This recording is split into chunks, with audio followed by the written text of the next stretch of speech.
Sri M. Muhammad Abdullah.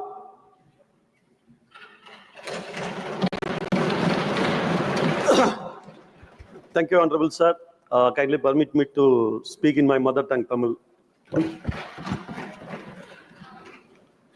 மாண்புமிகு அவைத்தலைவர் அவர்களே, மாண்புமிகு உறுப்பினர்களே,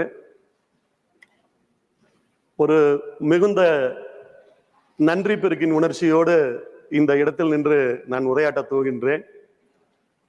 நன்றி உணர்ச்சி என்று நான் குறிப்பிடுவது எங்கள் கழகத்தின் தலைவர் மாண்புமிகு தமிழக முதல்வர் மீதும் மாண்புமிகு தமிழ்நாட்டினுடைய முதலமைச்சர் மீதுமான நன்றி உணர்ச்சி.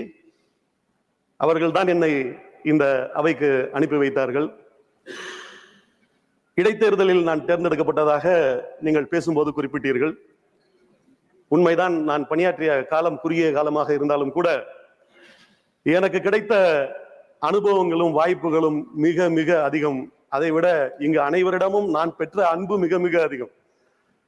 ஆளும் கட்சி தரப்பிலாக இருந்தாலும் சரி, எதிர்கட்சி தரப்பிலாக இருந்தாலும் சரி, ஒவ்வொருவர்களும் என் மீது காட்டிய அந்த அன்பையும் நட்பையும் என்றென்றும் நான் மறவேன். தமிழகத்தின் ஒரு கடைக்கோட்டையில் ஒரு கிராமத்திலிருந்து வந்தவன் நான். தூரத்திலிருந்து நான் பார்த்து வியந்த தலைவர்கள் உடனெல்லாம் நெருங்கி பழகுகின்ற வாய்ப்பை இந்த அவை தந்தது. அதையும் விட இன்னும் சொல்ல போனால் அரசியலையும் சரி, அரசாங்க நடைமுறைகளையும் சரி, தேசிய அளவில் ஒரு பரந்துபட்ட பார்வையோடு எப்படி அணுகுவது என்கின்ற அந்த அனுபவத்தை இந்த அவைதான் எனக்கு அளித்தது. இப்படி எத்தனையோ ஒரு இனிமையான நினைவுகள் எனக்கு. இந்த அவையில் நான் பல்வேறு கோரிக்கைகளை வைத்திருக்கின்றேன். அதில் பல நிறைவேறவும் செய்திருக்கின்றது.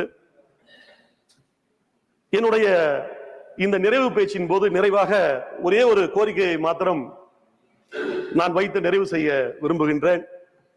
தமிழ்நாட்டில் திண்டுக்கல் மாவட்டத்தில் திண்டுக்கல் பழனி வழியில் கணக்கம்பட்டி என்கின்ற ஒரு ஊர் இருக்கின்றது. அங்கு பழனிசாமி என்கின்ற ஒரு மகான் ஒருவர் வாழ்ந்து தற்போது மறைந்து விட்டார்.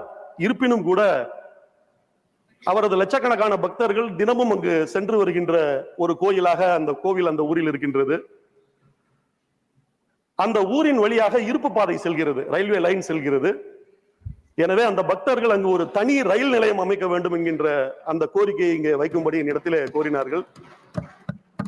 வருமான வாய்ப்பும் இருக்கக்கூடிய இடமாக இருப்பதால் அந்த கோவிலுக்கென்று தனியாக ஒரு ரயில் நிலையத்தை இங்கு அமைத்து தர வேண்டும் என்கின்ற அந்த கோரிக்கையை நிறைவாக நான் இங்கே வைத்து எம்பி என்கின்ற பொறுப்பிலிருந்து இன்றைக்கு நான் விடைபெற்றாலும் கூட சமூக நீதிக்கான திராவிட இயக்கத்தினுடைய அந்த கொள்கைகளுக்காக என்னுடைய குரல் என்றென்றும் தொடரும் என்று கூறி வாய்ப்புக்கு நன்றி கூறி விடைபெறுகிறேன்.